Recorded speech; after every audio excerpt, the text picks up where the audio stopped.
This is Jed MacKay, and you're listening to Into the Night, the Moon Knight podcast.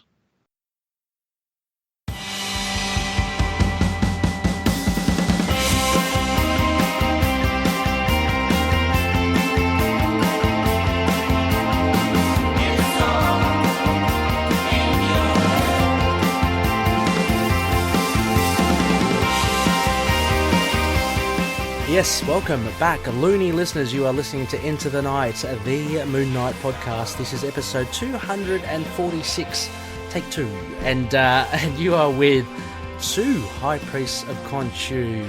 I am Ray, one of them, and joining me again is Rebecca. Rebecca, welcome. Hi. And Ozzy. I've got my sidekick. Oh, we've got three. Yes, we've got three High Priests. Ozzy... 2.5. 2.5. Exactly. Well, you know. Ozzy is, not... is a little wee one. But no stranger to the show, of course. And anyway, loony listeners, this is episode 246. As I said, a little bit frustrating. Frustrating that kind of lost our idle chat earlier in the week. I was going to drop this week. I had a nice chat with Russell as I posted up on the Facebook page and such. We were talking about Moon Knight Rogues Galleries versus the Marvel Universe. So hopefully we'll revisit that. But Rebecca, I mean, look, we've got exciting stuff here. There's another Moonshine. It's a new comic book review. I know. Comes around so quickly, just like the moon. Like the owl noon, and yeah. So what we're doing is Moon Knight Volume 9, Issue 4, titled Blackmail. It's our reaction episode. This is our reaction episode to Issue 4. Now, before that, of course, a little change of pace here. Our sponsors, first and foremost, a couple of top-tier patroonies, Drew Toombs, and his music under the moniker Toombs and Lurk Music. Also, Daniel Doing with Fringe Knight, his comic book character. CLZ Comics, they are part of Collectors with a Z, that do a lot of great database stuff. And Dreamland Comics from Illinois, an online store now. So a big thank you to all our sponsors. Thanks to all of them. Yeah, no, I like you saying collectors with a Z, but then saying database. It messes up my whole I associate one with the way I pronounce it and the other with the way so it's just very funny. Oh, yeah. It made me laugh. I can just imagine a little tick occurring in your eye there, Rebecca, going, well... Yeah, then that's cool, and then, what data? No. Let it slide, you're telling yourself. Yes, well, I'm Aussie, so a mixed mash of everything, a bastardization. All the influences, all the influences. Exactly. Before we get into our Moonshine, Rebecca, how have things been? Not bad. It's getting cold here. Mm-hmm. We just sort of talked about that. I now have a moonstone in my nose, so that's nice. Excellent. So what is there any particular properties? Is it like a gem, or what it? It's a semi-precious gemstone, semi-precious stone, like Tiger's Eye. Funnily enough, for this. Hey, my goodness! They were the two options: Moonstone or Tiger's Eye, and I went with Moonstone. It's got one on both sides, and then you could. I just call you Issue 4. That's awesome. Yeah. So I've just been going to London a bit, Yeah. You're talking about, it's coming up, right? Thought Bubble? Yeah, Thought Bubble, yeah. A big British Comic-Con. Mm-hmm. And up in a few weeks, November 12th to 14th. Oh, okay. 12th and 13th. To get any of the other UK listeners there, see if you can pop in. Are there any major changes because of how the world has panned out? A fair number of the overseas guests aren't coming this year. Yep. But there's a lot of British comics people, so there's still a lot of good people going. But a lot of it is we're all going. A lot of people are just going to meet each other rather than necessarily go to the comicsy thing. Okay. But no, I mean, it looks like it's good, and some of them are zooming in to do panels on Batman and stuff. Yeah. I think Scott Snyder's zooming in. Oh. But a lot of them will be deferred to next year. Right. Yeah, that actually reminds me as well. I think over here, Oz Comic Con's kind of kicking off again, but they've called it Oz Comic Con Homegrown. So I think the emphasis is on local talent because of I mean, like same, they did have quite a lot of people, but then like our case numbers got worse, and there's people aren't gonna necessarily have the time to go through quarantines and stuff like that. So it's totally what I expected to happen. But we do have enough big names coming anyway. And any ones in particular that you'll be zeroing in on? Not really. I'm just I'm kind of taking a much more chill approach this year. I mean, there's people I would love to, and there's a couple of books I've pre-ordered that I've got to pick up there. Okay. But no, nothing really. Just going to see what's out and what's around. Okay. Cool. Yeah, I mean, yeah, that's great. I mean, I think I've reached out to a couple of people saying if they're keen to go the Oz Comic Con. I just don't know. I'm really a little bit torn. There was this whole, I don't know if you saw the whole thing, it was a while ago, Rebecca, but about them kind of endorsing, there's one of these stalls that was like really terribly like Nazi, like. Oh, yeah, no, I did. Yeah, Yeah. did someone fly Nazi flag or something? Selling or Stormfront flag? Selling all that sort of merchandise, and apparently he was good friends with the organizer, and it's like there've been complaints before, but every year he seems to turn up. So yeah, so it's like, I don't know if I want to really. But at the same time, it's we've been lacking this sort of thing because of the pandemic and lockdowns and stuff, and it would be great to be able to go to something. So I don't know. I guess we'll just have to wait and see. Might just have to make do with going to my LCS and just hanging out there. Oh, Rebecca, do you know? Look, this blew my mind. I think I cryptically tweeted about it early in the week. So I was at King's, right, local comic book store in Sydney, the greatest comic book store in the universe, and and I was there. Just, I mean, we've got one as a sort of sponsor. So let's not, ease off the things, of course. Right? God, come on, Ray. Far out. Oh, geez, terrible. Oh my God. One of the greatest. One of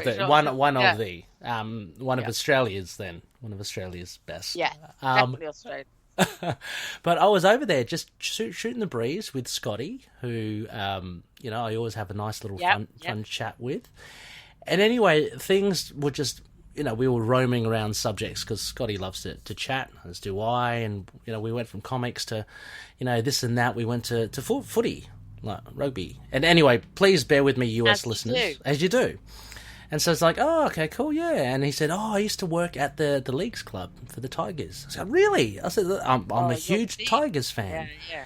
I guess, I did, and I get to meet a lot of the past players and all that. I go, wow. And I'm thinking in my head, two worlds colliding, my comics love and my love for footy and my footy side.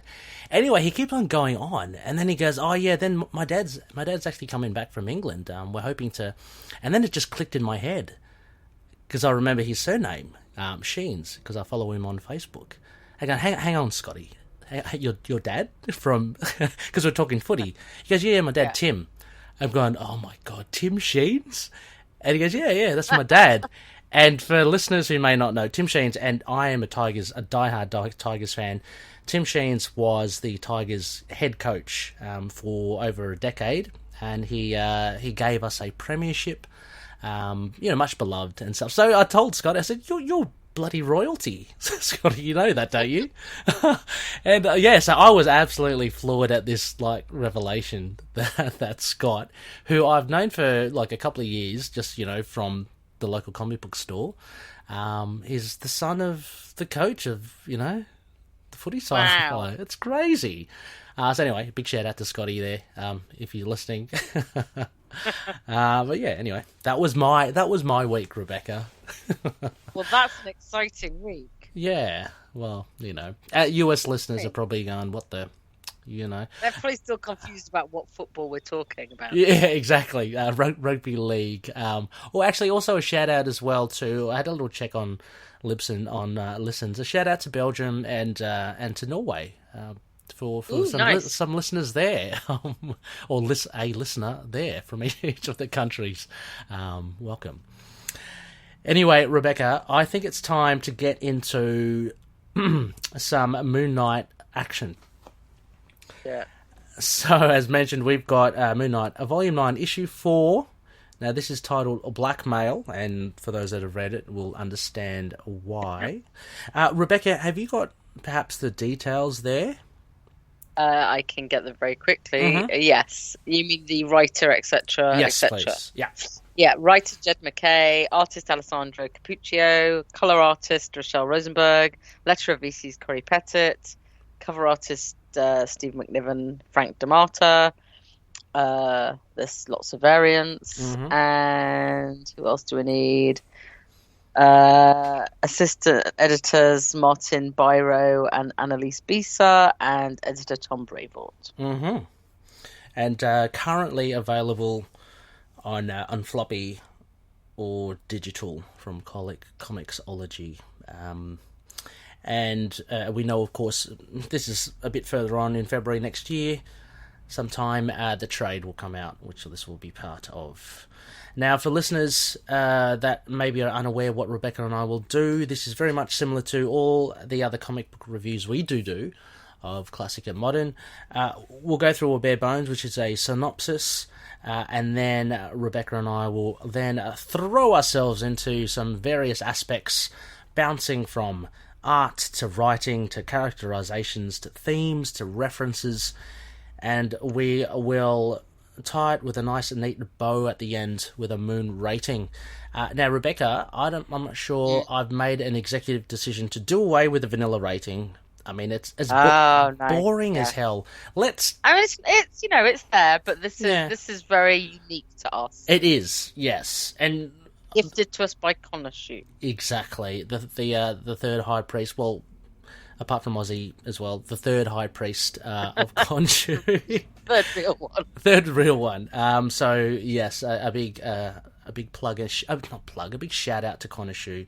And because I always ask, and everyone goes for it, so why not? I mean, let's do away with the vanilla one. Because it's cute. It is. It's yes, very much of it's for the ITK community. Anyway, we're gonna rate it at the end there. So, if you don't mind, Rebecca, I really have just slapdashed this together. You want me to read it? Well, yes, please.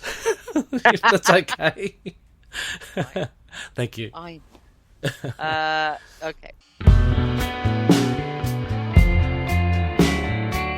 In another session with Dr. Sterman, Mr. Knight justifies the use of a mask in an attempt to explain to the doctor why she's never seen him without it on.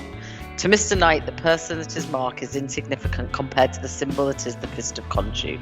They're part of his vestments, that's the mask, a suit or a shroud, and both are worn by dead people. So he's referring to himself as a dead person. We'll come back to that. Elsewhere, Rampage, aka Stuart Clark, the most innocuous of names, explains to the mystery villain who hired him how he hopes to break Moon Knight. The evil mastermind relishes Rampage's strategy to attack Stephen Grant's funds and commends him and his tenacity. Back at the Midnight Mission, Mr. Knight has a visit from one of his old friends, Tigra. Tigra? What we say? Tomato. Yeah. Greer Nelson's sunny disposition carries favour with Reese before Mr. Knight receives a phone call from Rampage threatening to destroy his finances if he doesn't do what he says. There's the blackmail. Moon Knight complies, and as the caped hero, he attacks supervillain Jigsaw and his crew late at night. Rampage wants revenge on Jigsaw and uses Moon Knight, who's happy to oblige. Quickly afterwards, Moon Knight crashes into Rampage's hideout, surprising the villain, and along with Tigra, the two heroes terrorize Rampage despite his attempts to threaten Moon Knight further by wiping out his entire bank account. Moon Knight shrugs off any threat and warns Rampage, "I'm Moon Knight, you have no hold over me." Later that night, Moon Knight and Tigra reflect on their friendship. and how Moon Knight has changed. Marc reveals his sorrow in how he's destroyed his friends and even his relationship with his own daughter. Wearily, Marc reveals to Tigra Tigra? I don't know what I'm going to say. I love it how you bounce. Yeah. I am bouncing. I'm going to say it different every time. Why not? Yeah, it's like those books that use she and he alternately. Yeah. I'm using Tigra and Tiger. And probably Rampage and Rampage as well. Like, so whatever. Rampage, yeah. He wears the mask. He does it so he doesn't have to look at himself and see the person he's become. Tigra comforts and the two sit on top of the building waiting for the new day to earn the sun. That's explained in the writing. Yes. No, thank you, Rebecca, there. So that is it in a nutshell. You can call them whatever you want. Tigra, Tigray, Rampage, Moon Knight. Sorry. Moonnit. I don't know. Moon Knight, Marc, Stu, Stephen. Oh, yeah, exactly. We're gifted with that one. Luckily, Moon Knight is easy to pronounce. I'm okay with that one. I want to kind of latch on to one of the comments that you made a bit earlier there, Rebecca, while you were reading the bare bones, just to kick us off. Oh, hang on. Let me just backtrack a little. Overall impressions, Rebecca, without going into details first. What did you make of issue 4? When I first read it, I was reading it quite quickly because I wanted to make sure I didn't avoided spoilers and could go chat with people in the Discord and on Facebook and not get spoiled. So I got really confused about who was fighting who and who was in control. Like, I was like, is one of these the mystery guys? Am I getting this? But then I went back and I read it properly this morning. It is actually very clear in the text. Oh, it is, but I can understand, like, if you do gloss over it, how you can, because you really have to pay attention to the word balloons. You know, what is actually... Who's actually said, exactly. Yes. There was one point where I thought a different person was saying the stuff about the money. Yeah. And I was like, oh. And then I was like, well, it makes sense because Rampage is also a Silicon Valley brat. Mm-hmm. So he'd obviously be able to do the hacking side. Yes. Yeah. So it made sense. It just, so I like it, but this very much feels like, I loved having Tigra. Yes. Tigra. I loved having her back. She was, it was such a joy to have this sort of levity. Yes. But also somebody who knows him, so could bounce that. Mm-hmm. And moving, I felt we're progressing where his mental state is and what's happened to his former support structure. Yep. But not revealing too much. But it's like kind of we're edging forward on that one, but we know we're getting the reveal of the baddie next time. So it all moved along, but it felt very much like one of those kind of in-betweeners, but with some real nice moments to sort of lift it a little bit from just being something to move the plot along. How about you? Yeah, no, look, I'd share your sentiments as well.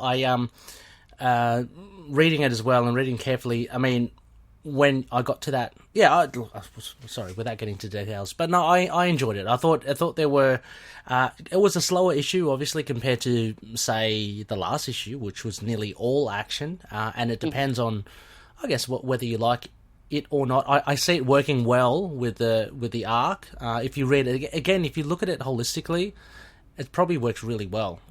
Mm-hmm. You know, I'm not that it doesn't work well here, but it's just that I've just seen some comments. We'll get to some feedback as well, and some people may like it, some people may not. But if you look at it, if you look at it and read all, say, 5 issues or 6 issues of the arc, I think it will work quite well. There is a lot of moving forward to it. Tigra. I absolutely loved her in it. She was like, I'd say, like a breath of fresh air.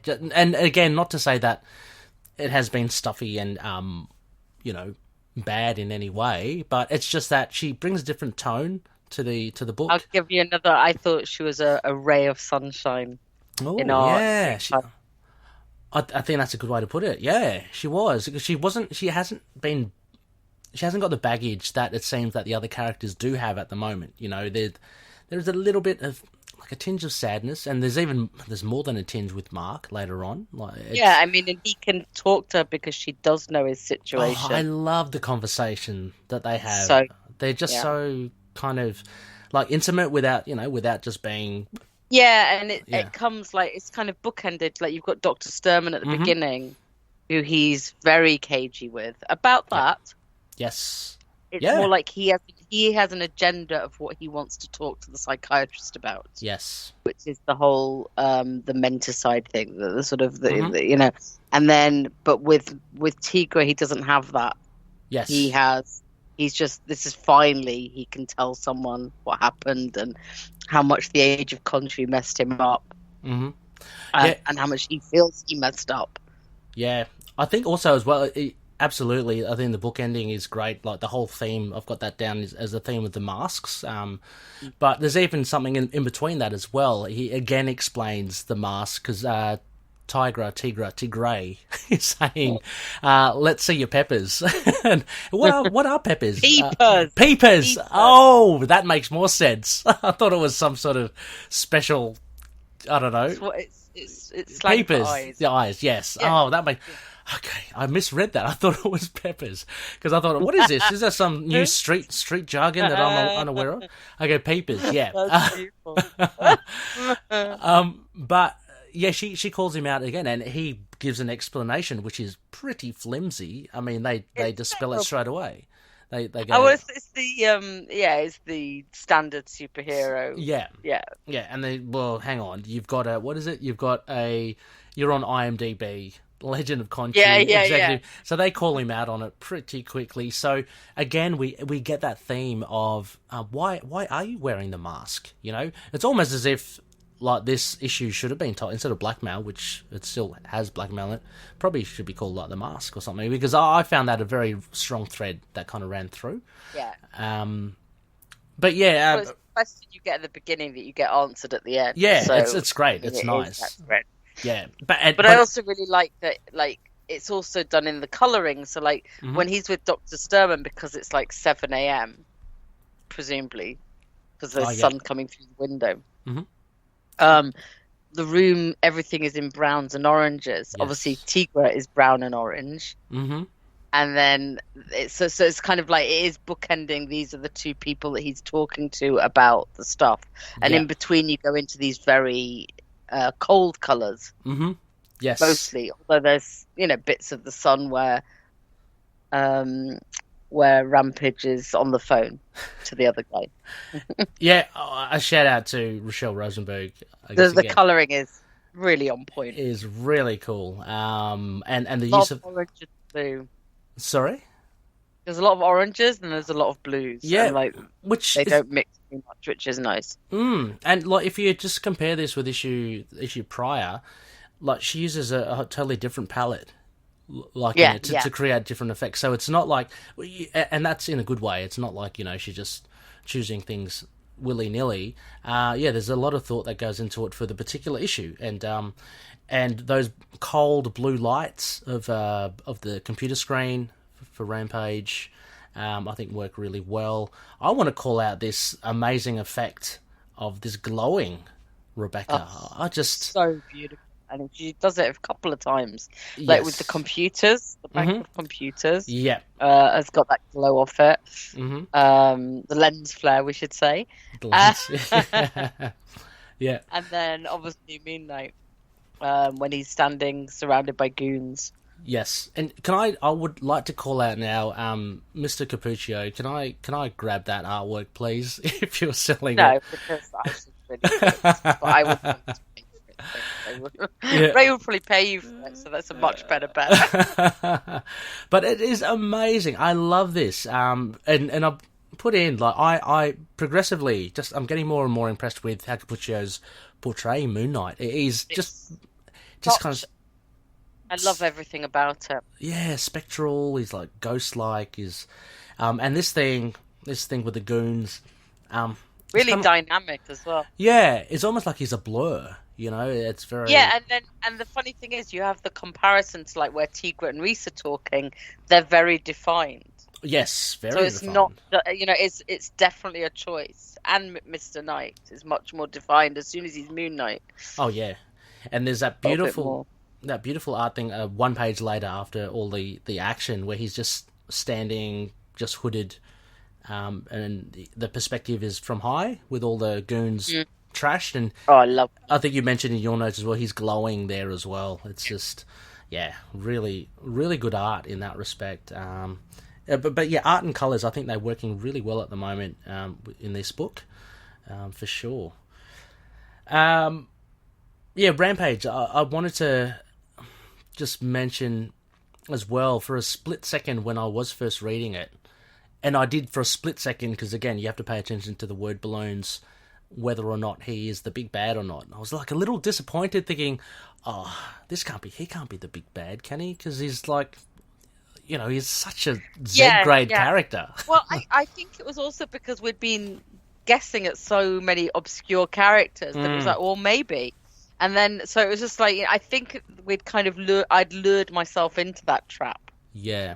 Yes. Of like, oh, he's obscure. Somebody else we'd been talking about Jigsaw from the preview, because we'd seen the scars on the face. Yeah. So that brought me into that whole Punisher villain kind of world, and I was like, maybe. And then when I read it properly, I was like, oh, no, not quite there yet.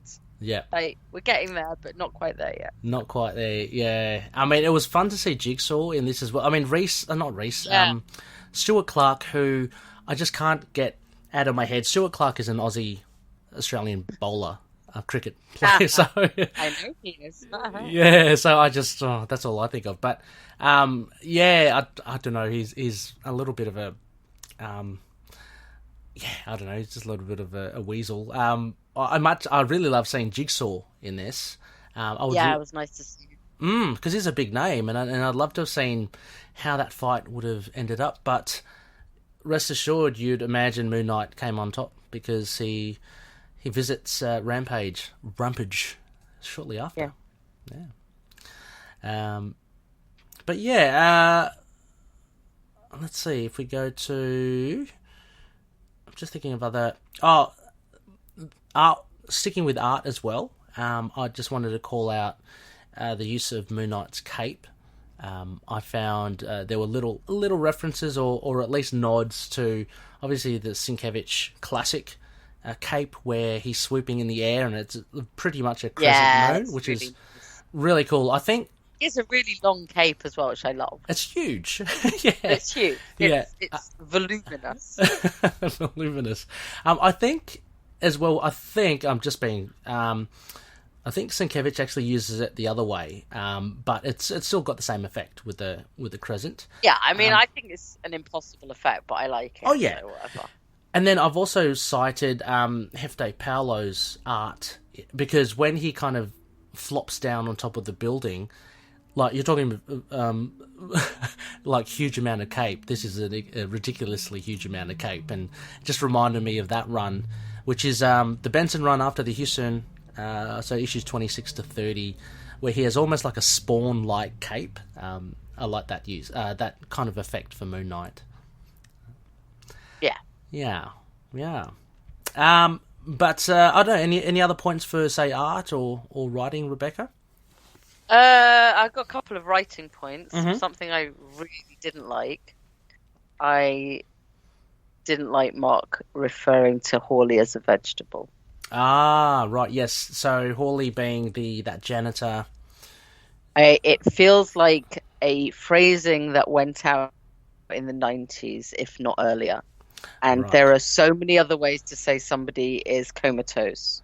Right, yes. Or, unable to respond, unresponsive. Yeah. And for a book with a main character where we are trying to, at each iteration, we try and get better about the depiction of mental health. This felt like, I mean, it's only a little throwaway comment, but it was very jarring that he'd say it. And I think, especially as I don't think Marc's been particularly bad on. I don't know. I mean, it just felt weird, and I'm not necessarily saying they need to censor stuff and stuff, but it just seems that unresponsive is so much. It would cover it easily without. Yeah. I don't know. It just stuck out as something like, my sister works in mental health, social work, and there are many things that have been beaten out of me. So I'm very attuned to it, and I just didn't like it. And I think given that the writing has generally been pretty good so far, what else did I not like? I thought the exposition with Rampage was pretty clunky. Oh, okay, yeah. I thought if you were two guys talking about this, you probably would have known a lot of this. So we're getting a lot of, oh yes, you were a stock Silicon Valley guy. Yeah. I mean, we needed it for the comics. I appreciate we've moved away from little explanation boxes, but it just made it a little bit more clunky than some of what we've seen in the comics so far. And art-wise, I think using binary code to depict computers is a bit. Yeah. I don't even know if most people in their like early 20s would really like ping that, but it gave a very nice effect when it was like reflected on his face, so I'll forgive it. And I don't know what else you'd have there, because it's not like he could write loads of code. Yeah. Or, so I kind of accept it for like, okay, whatever. It was probably very easy to replicate. Yeah. And you know what it's saying. It's just I think it's just stock. Have you ever seen a screen of binary code for a long time? Yeah. I think it's probably just the... Like, you could have done like a stock exchange page, I think probably would have done it for me more. Because it's all to do with finances, isn't it? And So they're my criticisms. That's probably pretty much my only criticisms of the issue. So okay, I mean, I think they're all valid as well. I mean, not wanting to defend, them as well, but I'm just thinking that like with the vegetable comment, I mean, I'm thinking maybe Marc has some emotional reaction to remembering Hawley, but maybe, but I think I mean, in the same way as we would expect writers to censor other slurs that their characters would say normally if they were a real person. Yes.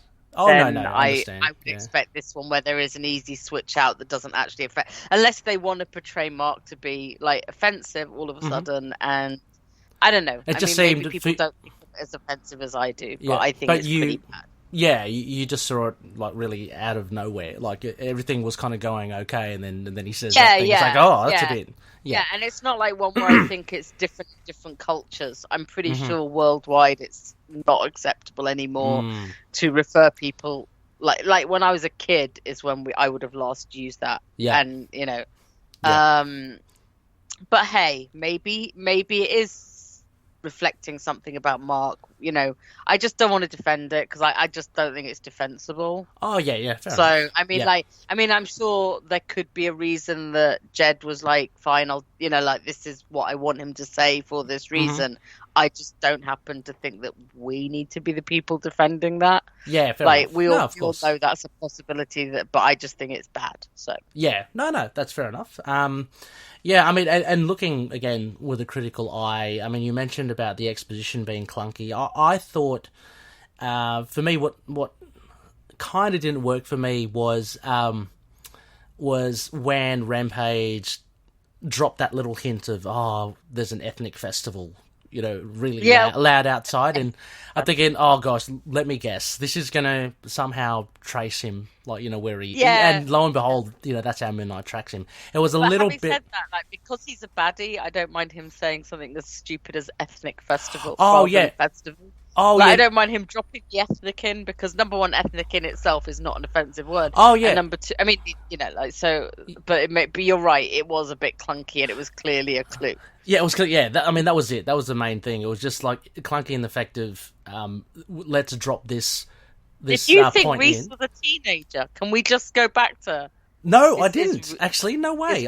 I didn't either. I mean, and even if it's one of his other gang, they're all the same age, I thought. Yeah, so. I always imagine them maybe early 20s, something like that. Yeah, I mean, definitely younger. We have to rethink that. She's definitely younger. Yeah. She's definitely 19 max if he's going to go around calling her a teen. Unless, the last unless he's teenage. just using it as a, when you, as like hyperbole.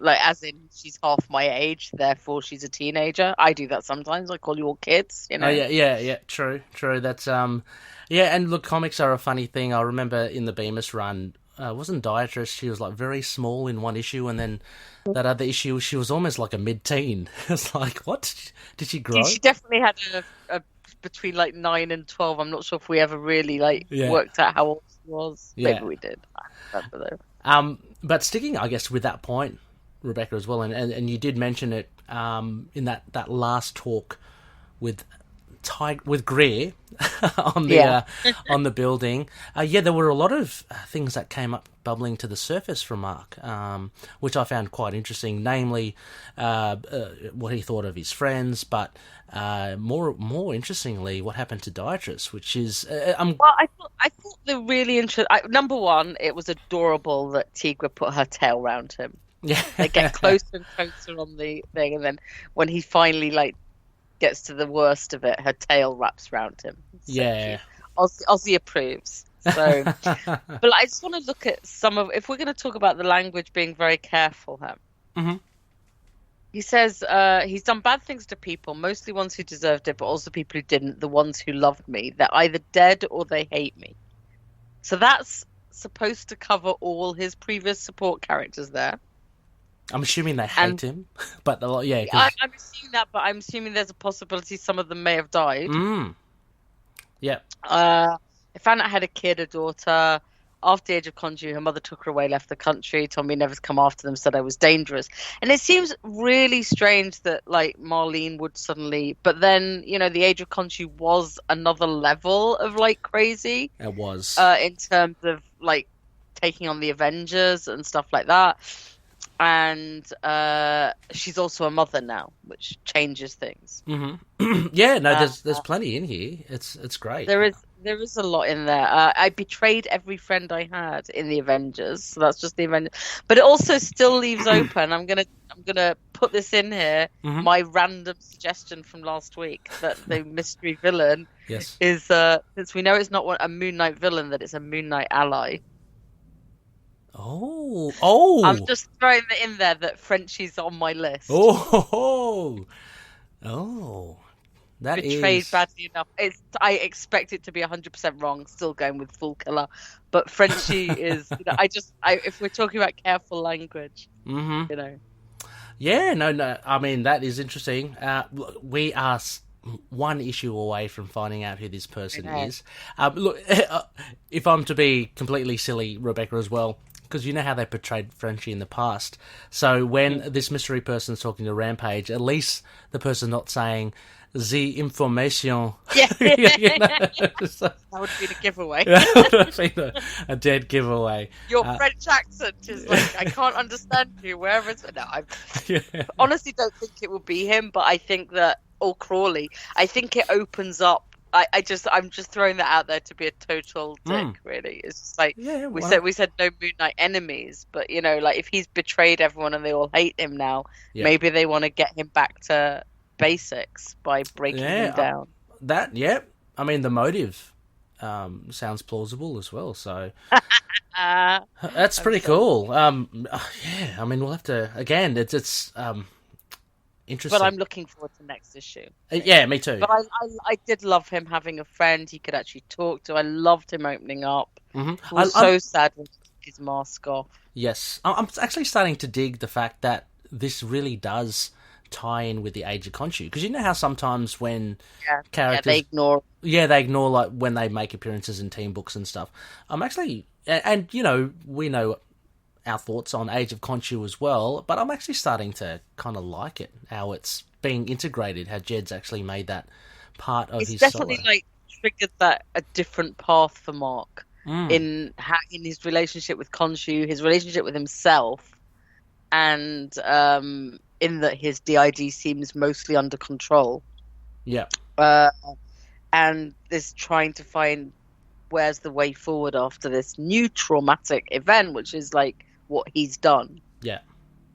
And I love that she's going to stick around. I love that she gets to have a joke about where her kid is. Yeah. Off on a potential field trip with this cat people crash group.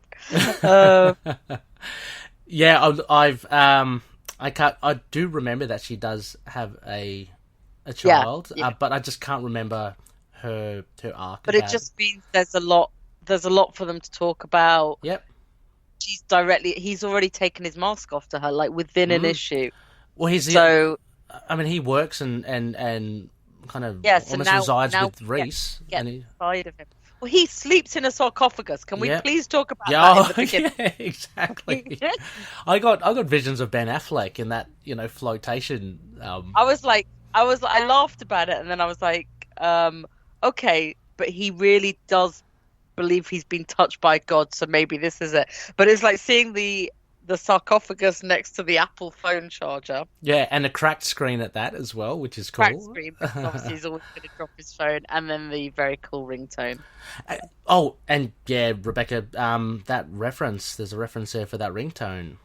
There is, it's linked by Echo and the Bunnymen. Yes, I put that in the notes, but I saw that you had that in there as well. I mean, like you. Yeah, well, I'm old enough that I knew it from the. Yeah.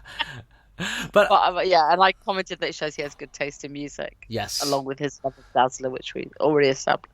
I'm going to try to get a YouTube version of it, so loonies, you can listen to it if you don't know the song or are unfamiliar with it. Rebecca, I'd like to go back to the sarcophagus because I want to talk about. Yes, let's go back to the sarcophagus. Well, just because that kind of links with, I guess, holistically how Marc thinks of himself. He actually. He doesn't view himself in a good light. But views himself as a dead man walking, in the like shroud, a dead man walking. The vestments. So he's sleeping in a sarcophagus. He doesn't need to be comfy. Yep. He's sleeping during the day. Yeah. So he can do all of his mission. I mean, I don't know how he manages it, like middle-aged man sleeping on whenever he needs to. Yeah. It's a miracle. But Rebecca, what is it like for someone to say that they are a dead man walking or a dead person walking or that they're dead? What does that mean to you, to them? Like what does that tell you of that person? Like it suggests to me that they've got no feelings left, they've lost a certain spark of life. Yeah that they are I mean, in his case, he's very much living for his work or his duty, because he knows he's not dead. Like he knows but he doesn't have any, like he feels he has nothing to live for, and that everything that was his life has changed. So he's now into this new area of life that he's treating as death. Yeah. It's kind of depressing. It is depressing. Like I'll just say, it's such a depressing thought, and to have this weight on his shoulders, and then also to the fact that he's still carrying out. It's very good that he's admitting it to his psychiatrist. Yeah. If you have feelings like this, please go see someone if you can, and tell them. Absolutely. Like a man in, Yeah, I mean, but he's also carrying out the word of Khonshu, like a god that he actually spurns as well. Exactly. So, but it's literally the only thing that is letting him cling on. It feels like if you sever that tie of Mr. Knight and the mission. Yep. There's going to be a whole thing of pain and misery. Yeah, so if you deprive, we're talking about the big bad trying to break Moon Knight. So if you deprive him, I think we're very close to it. I think we'll get close, if not there. Yeah. Can I also say that I like the big bad? I appreciate him having a photo or a poster of Moon Knight on his wall. Yeah. That cheered me up immensely. Oh, there's no other clues there. Look, there's literally no other clues except they're almost certainly male. So. Oh yes, yeah. Wearing a suit. I just really have no clue at all. But yeah, so quite a depressing outlook, and then bouncing towards the end where he finally reveals to Greer, the behind the mask, and saying literally, "I'm doing it to hide from myself. I can't look at myself." It's. But now he's broke. Now you start building back up with someone on your side you can talk to. Getting a little section of friends. Yes. I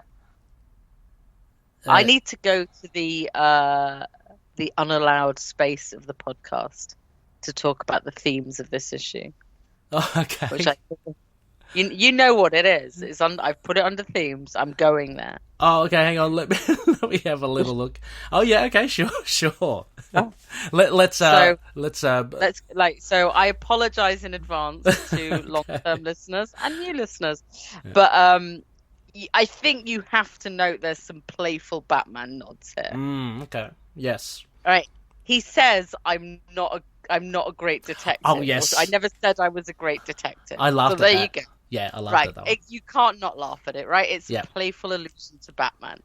And then the whole thing about attacking him and his money is like, we all joke on Twitter about how there's this age-old, if Bruce Wayne really cared, he'd give away all his money, and this, that, Batman's nothing without money. Yeah. And look, it gets thrown at Tony Stark as well. We've seen many comics where he doesn't have as much money, or he doesn't have Stark Industries anymore. That's the whole resilient thing. Danny gave away all his money, Iron Fist. So when for any of the very rich things, it's but the director, the thing with Moon Knight is that so many of his gadgets that we've relied on in the past, which he hasn't really relied on in this. I mean, he's had his like mic and stuff like that, but nothing. And he pays for a shop front in New York, presumably, that isn't the cheapest thing in the world, because that's one of the things they talk about, is that like if you didn't have the money, that and also the third one is when he's talking to Tigra and he talks about, oh hell, I was like carving like moons into people's faces. I'm sure was it in Suicide Squad, the old Suicide Squad, that they talk about Batman carving bat symbols into people, and everyone's like, oh, Batman would never do that. And I'm like, so they each made me think about it. I appreciate they're not direct nods. The Great Detective one was the funny one. Yeah, that was a funny one. But it did make. I just want to point out that there was a little bit of a theme going there, that we all get the joke that he came through referred to. It's not funny and it's not true. I can say it here because I'm among friends. We all know it's not true. There is far more to Moon Knight than this, but I quite like when you can be confident enough in the differences to make those little sly nods that that all the clickbait sites are going to be writing about that come they'll carry on.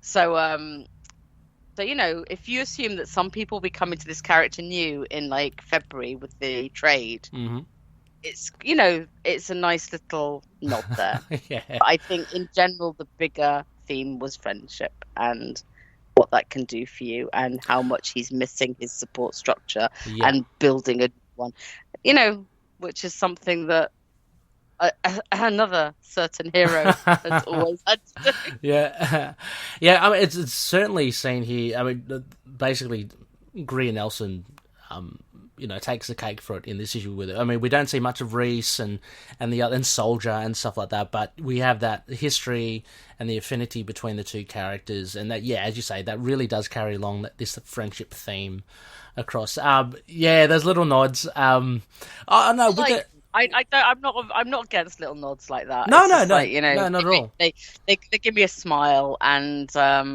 it's not trying to be some sort of academic look at how they're all treated. So oh no, I mean, there's this really funny little nod that Mensch does. Reviewed it a few episodes ago with Andrew Shaw, fellow Aussie. It was the Marc Spector Moon Knight special with Shang-Chi. And there's a panel in it where they're going through the secret lair, and Moon Knight's like shooing away all these bats that are kind of surrounding him. So it's just like those little things are kind of played. Can't not think about it because it's now been programmed into us. Like to think about it. But I don't mind nods to it. It's when it becomes all encompassing. Yeah. Or people start to believe it. Like it's fine as long as you know it's not true. It's but totally. Absolutely with friendship, and that detective joke with the carving though. I always just assumed that was the Houston, because that was very big in that run. No, it is. But it was the other thing that had vaguely reminded me, so I thought I'd chuck it in there. Yeah, no, for sure. Look, I'm just going to bounce to you've got it there as well. The references, Rebecca. You want to call out? I do another podcast about Scarlet Spider, so I was very happy to see this reference. The Spider-Man Beyond poster, yeah. I just saw that. Like I saw it on my second read through because I was admiring the art, and it's like, hang on, that's Beyond. That's so cool. So for those that don't know, Ben Reilly's kind of back, and the Beyond Corporation or whatever it's called. It's part of this ongoing story with Ben Reilly, and there's a billboard in the background advertising a watch or something. Which is pretty cool. And I just wanted to mention I did just a little look into Rampage as well. Stuart Clark. Oh my gosh, what a name. The first appearance was in 1976, so he's a bit of an older character. I've never actually come across him I've heard Rampage. I would never have known that was his real name. Yeah, exactly. And Champions issue 5, he started in. He was there. So obviously there's a history there with Jigsaw, because he's got. What does Tigra say? Damn, cut yourself shaving. He's got a few cuts on his face, similar to Jigsaw. I did do some reading there. I think Jigsaw did that, right? Jigsaw did that. Yeah, to him. He looked very similar because I did see some spoiler panels here and there before I read the issue, and I thought he was. Me too. I thought he was Tombstone first. I was going, Tombstone's in there. Because he's quite pale, but but Rampage. There you go. Any other points, Rebecca, you want to make before we potentially give this a rating? That's maybe it. Mm-hmm. Yeah, a very, very, very cool issue, and I guess we'll cap it off with Khonshu's rating system. Do you want me to go first? Do you want to go first, Rebecca? I don't mind. You go first. Okay. I always go first. Yeah, I know. I don't want to put you on the spot. So for this, I really enjoyed it. It's very different from, say, issue 3 and the other issues, actually. It does take the foot off the pedal a little bit, but it breathes, it brings in Tigra, and you get a different side of Marc, and I think it is well crafted by Jed MacKay, as you mentioned, Rebecca, the bookends, the thing about the masks, there's just, I love the references to being a Moon Knight fan, to all the other runs, but also references to other bits of his life, like Dietrich, and his relationship with his friends. I will give this. I'll give this an 8 out of 10. I reckon. So that would be a big, beautiful yellow man. How about you, Rebecca? I think actually the same. Yeah. I was going on 7.5, but I think there's bits of it I like enough to like bump it up that bit. Yeah, the art is somewhere in that vague. Yeah, mostly the art bumps it up for me. Yeah. So there you go. I mean, hang on, I'm just slowly trying to plug this into the prompt sheet so I don't forget. But 8 out of 10 from both High Priests of Khonshu. Does Ozzy give it a mark by any chance? Ozzy gives it a yawn. That's his, final word. It's better than he particularly liked Tigra's tail. Okay, I was about to say it's better than a fart. So good on you, Ozzy. Well, he probably gives it a high score for having cats. Yeah, absolutely. Pandering to the felines over there. So there you go, loony listeners. 8 out of 10 from all of us, and a yawn. But we're going to take a quick short break. When we come back, we're going to wrap up with we got some feedback, so it'd be really cool to hear what you thought about this issue. So stay tuned.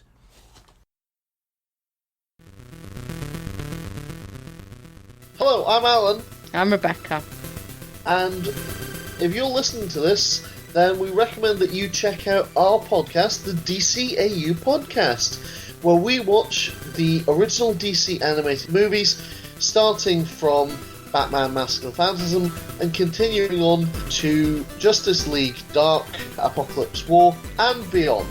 And we will cover such heroes as Batman, Superman, the Batman, Wonder Woman, Victorian Steampunk Batman, The Flash, Batman Beyond, Green Lantern, Old Man Batman, Martian Manhunter, and plenty more versions of Batman. Lots and lots and lots of Batman. You can find the DCAU podcast on Apple Podcasts, Spotify, or anywhere else that you can get podcasts by looking up the DCAU podcast and subscribe today. Hey everyone, this is Phil and Lula of the Capes and Lunatics podcast. You're listening to Into the Night, The Moon Knight podcast.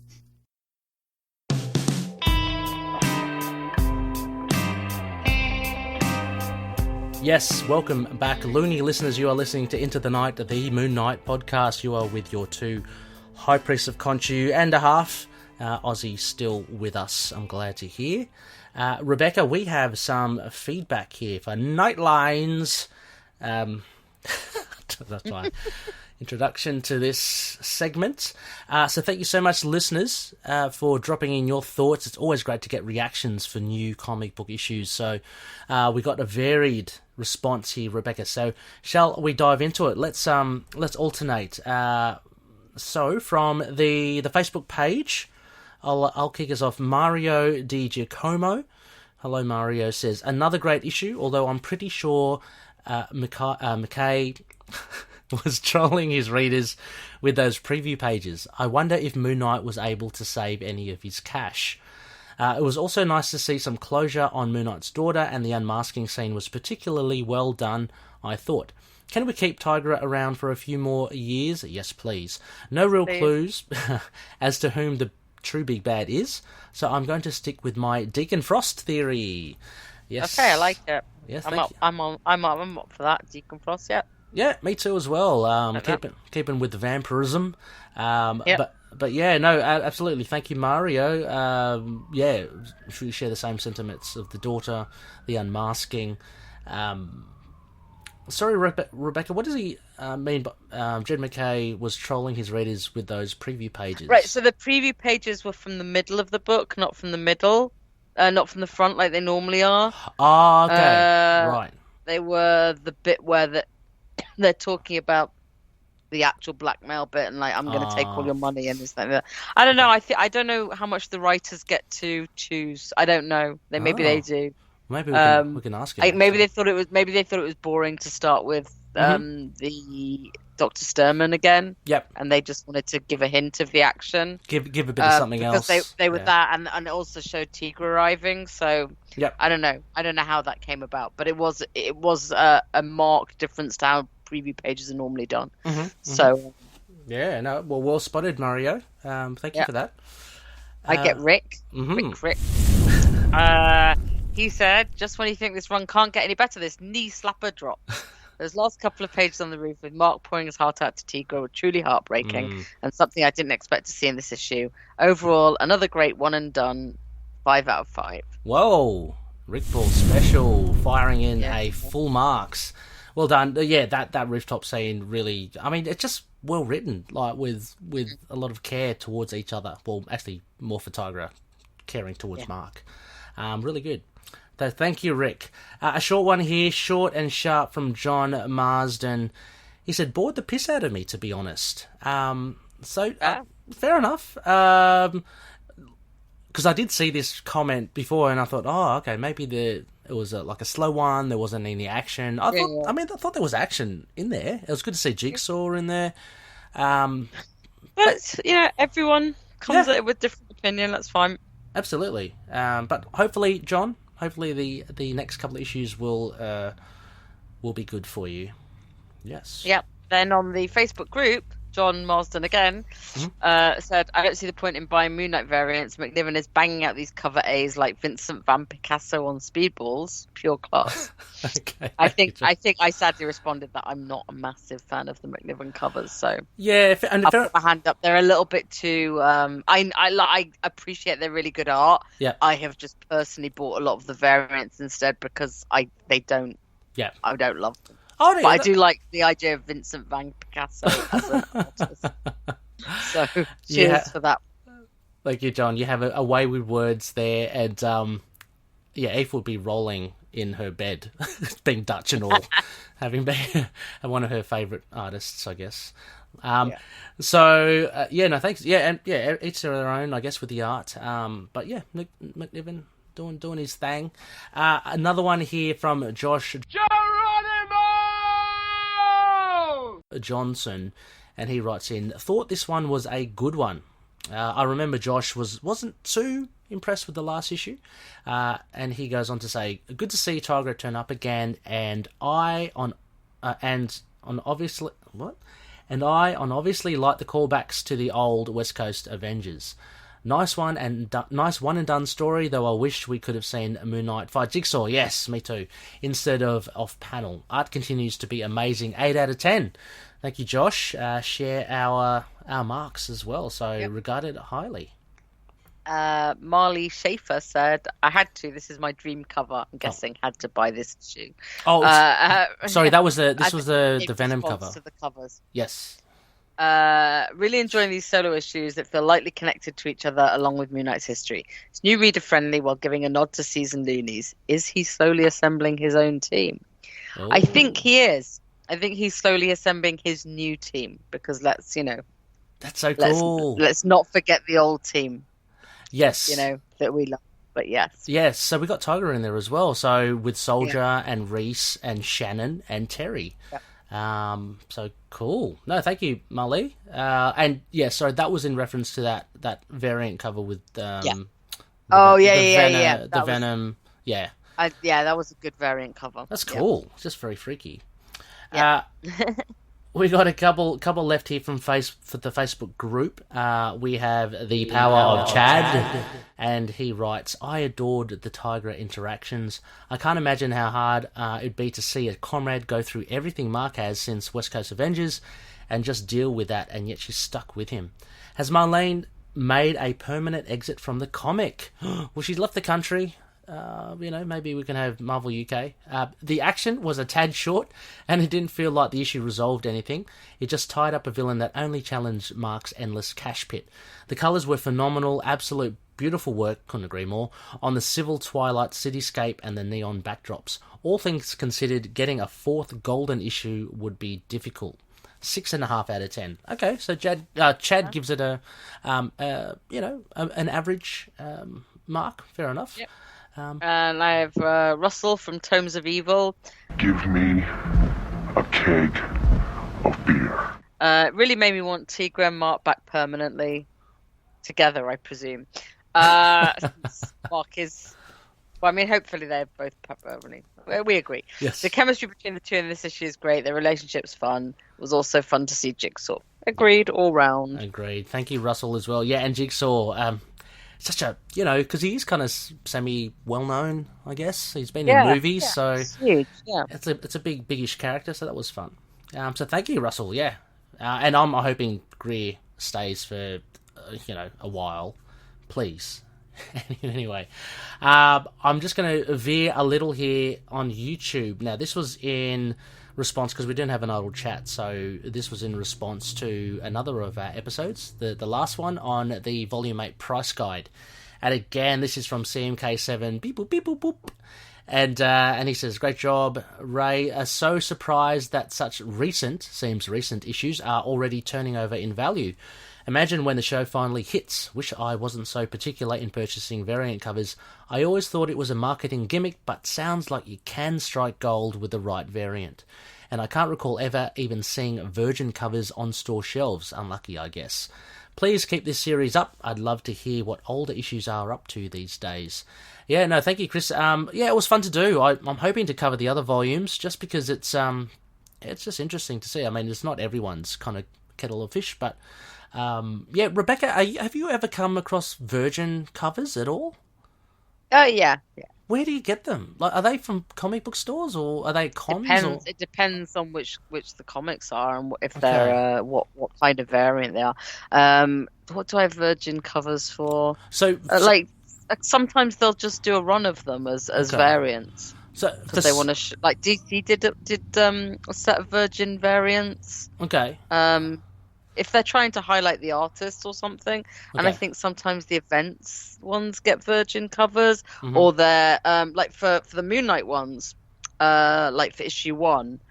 I know where Forbidden Planet had some of their expensive ones. Oh, they had a Virgin version and a non-Virgin version. Oh, Virgin is without the trade dress, in case anyone is wondering. I was about to just elaborate. It's just the art. Yeah. So if you go, I'll send you a link to some of the Forbidden Planet ones, but they offer them as like a 2-pack. It's like they're doing that with the Malieve ones. Are they ridiculously expensive or? It depends on the cover. Okay. And because they do it for quite a few of them. So like, I'm just having a look. So for issue 1, There was the Gabrielle Dell'Otto Mhm. variant set was £32 for the 2 issues. Oh, for 2, okay. Fair enough. Well, yeah, the Virgin and the Non-Virgin. The Yeah. Joe Jusko was 37. The Alex Malieve is 45. Okay. The Ken Lashley 33. So yeah, they and I'm guessing that's just because of how many they had to buy to get to that amount. Yeah, so, right. Yeah, because I don't think King's my LCS is. I don't think they stock any Virgin. I'll have to. I I'll think have to ask. they need to be big enough shops that Yeah. can blow money on having them in, and so bear in mind this is the UK, so like they'll probably be priced lower in America because of shipping and stuff like that. But I mean they're obtainable. They're just obviously they're not that obtainable, and you have to blow a fair amount of money. I don't often get them. Like the ones I've got tend to be I don't tend to buy variants if they're more expensive than the average cover. Yeah, me too. Notwithstanding maybe one or two if the cover, I don't know, for some reason. Or... There's a couple I've paid like £1 more for. I've not paid like huge amounts for. I did for the I did for the not chips in that game. Sorry, I can't. I know. It's expensive. I know it's a big I mean, it's part of the whole collecting, though, and it ends up being what's important to you, but also, like, quite often those end up being discounted, so they're all in my wish list in case any of them get discounted, because then I'll automatically buy them. They're I'll get them if they're discounted for sure. Yeah. So thank you for that, Chris. Yeah, and look, I'll drop in one of the random idle chats. I might pick another volume and we'll go through the price guides for more. So thank you for that. Rebecca, do you want to take the Instagram ones then? Yeah, the Instagram ones. Tarrant Tsunami, make Moon Knight a furry, I say. I have nothing to say to that. Marvel what is that? Gypsy. What does that mean, Rebecca? A furry? Do we really? No, I don't know. Really? I don't know. It's just like it's people who dress up in fursuits. Oh, you told me about this ages ago. Yeah, I think I've never heard of this phenomenon, but yeah, I think I remember it now. And often get sexual. Yes, pleasure. Yes, I remember. Not Yes, always, but sorry, I totally forgot about that terminology. As with other comments about Tigra on the Facebook page, not impressed. But everyone has the right to express themselves if they want. It is funny, but it's just like sorry, I forgot about that terminology. It's all right.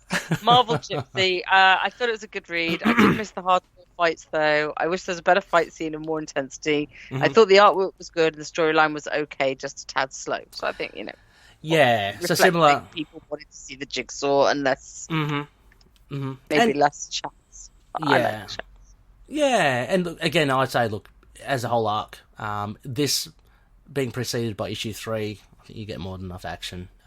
If you read it as a whole, it will probably work well. So thank you for that, Marvel Gypsy. Finally, sorry, as I just clear my throat, we've got an email from Noel Looney Tunes Tate, and I just want to say a big congratulations to Noel and the lovely Laura for getting married. Husband and wife, a huge congrats, Noel. You are a champion. Anyway, Noel writes in, issue 4. Kind of crazy, but I guess not completely out of the blue for MacKay to bring in some Punisher characters. I was a little confused at first, so I had to look up Rampage. Me too. Wasn't that an arcade game with Godzilla and King Kong destroying a city? That's what I thought. Anyway, Micro would have been cooler, but I'm guessing he's dead or something. Yes, he is very much dead. A bit of Marvel continuity that I apparently haven't been paying attention to. Seeing Jigsaw was cool though. I like how Jed is giving us a smattering of villains of the week. Rampage and Jigsaw were good additions to the list of baddies Moon Knight has taken down in this run that our big baddie is hiring. I almost don't really care who the person is trying to ruin Moon Knight's life. It's more fun watching the build-up. Yeah, I'm loving seeing these characters come in. I'm starting to think Marc is a better detective than he keeps saying he is. With help from Reese, he is able to track down his little problem and quickly handle it. I'm loving how efficient... Yeah, that's true. I mean, self-hate issue though, so he's going to be down talking himself. So. True, and Reese did a lot of the tracking, I think. He brought her on. He knew to trust her. That's true. I'm loving how efficient this version of Moon Knight is at all. His Moon Knight business. Tigra was nice to see, but seemed a bit like she was used as someone for Marc to talk to, since he has chased away anyone else close to him. I guess it was a sleek move to bring her in for a little more sometimes forgotten continuity. Someone that knows Marc better than anyone we've seen in the run so far. Saying that, the conversation at the end of the issue was worth having her, absolutely. Was one of the most emotional things I've read in the Moon Knight comic in a while, and I really dig how Jed was able to touch on his daughter and the age of Khonshu without overblowing or downplaying them. Great issue, 7.5, a solid round boy plus some. And that signed off the low priest of Khonshu, Noel. Noel, you are not low at all. You are high. Elevated. The elevated priest. Thank you so much. Yeah, great points there. Things that we've covered, Rebecca, as well. I mean, I think one of the takeaways for this issue was, of course, that rooftop thing at the end. I think it was just really handled well. It was caring, and Tigra was voiced really well in that. Still has her upbeat disposition at the end, making that joke about her kids. She's able to joke about her kids to break the ice for Marc, so that's pretty cool. That shows a lot of character. But thank you, Noel. So there you go. Thank you so much, everyone, for the feedback. You can keep on posting them in our discussion threads. We always love to just discuss. Tell us what you think of what we've been saying as well. Yes. Tell us we're idiots. I mean, I'm an idiot. No. Don't tell Ray that. No. Tell us how big a Rampage fan you are, and how tell us everything about him. Yes, and how you pronounce all the names. In the yeah, exactly. How do you pronounce Tigra? Tigra. Tigra. Greer, if you're Greer, just Greer. If you're a chicken. Yeah, exactly. I'm not gonna go there. So yeah, always love hearing from you all. Thank you so much, and we'll be sure to be covering, hopefully, all the other issues coming soon. Hopefully get Jed back on if he's willing. Love to chat with him more about it once a big bad's revealed. Yeah. And a new arc coming. So, Rebecca, a huge thank you again. Thank you for having me back. Yeah, hopefully I can get you. We can work out a time for understanding DID. Again, cool. Yeah. Just a little announcement. So, Lena, who has been gracious enough to give us a lot of information on that segment, so that will be part 3. That will cap off this year, and then I think Lena's just doing a bit of writing, Rebecca, and also a bit of writing for that Moon Knight book. So, so they said next year we'll continue on that. So, so looking forward to that. I mean, the year's nearly ended anyway, so it's not that long to wait. But a big thank you, Rebecca. Thank you. Yeah, as always, though, and I've kind of tagged this on towards the end of the show now, a big thank you to our patroonies. So patreon.com/ITK Moon Knight. A big thanks to Daniel, Drew, Justin, Derek, Kyle, Wayne, Jordan, Josh, James, Anthony, Russell, and Michael. Thank you so much for all your support.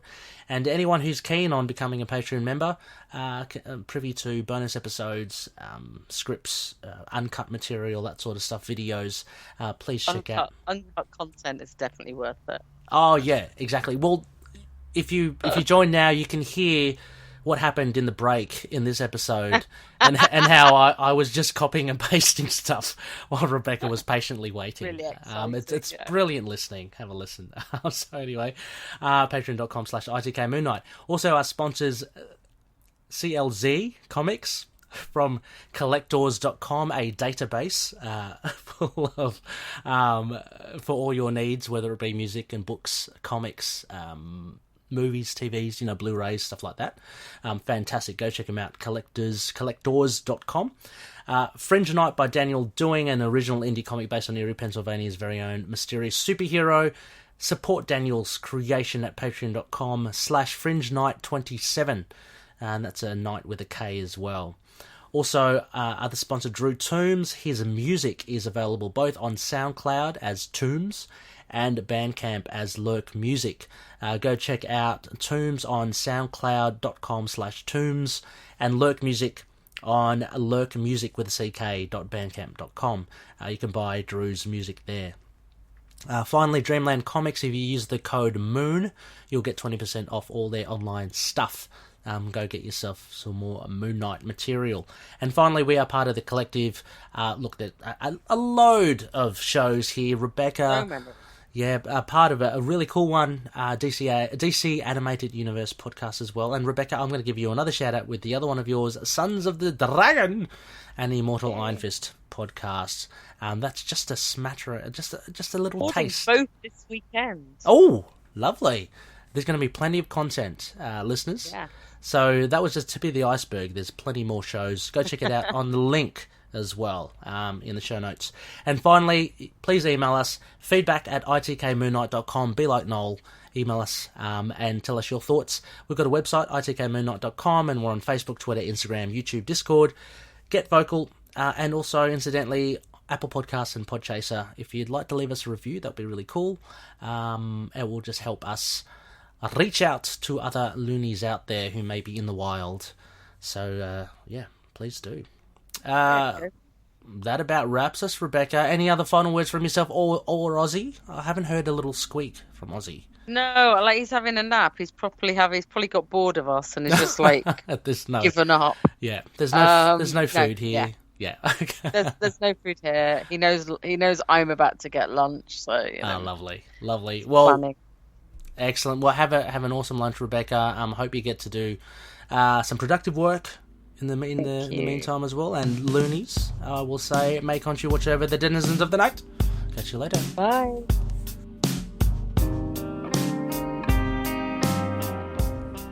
Moon Knight and affiliated characters, stories and events are properties of Marvel Characters Incorporated. Materials used and discussed within the podcast are intended for critique and review purposes only under the fair dealing concept of the current Copyright Act. The views, information, or opinions expressed during the podcast are solely those of the individuals involved and do not necessarily represent those of the copyright owners.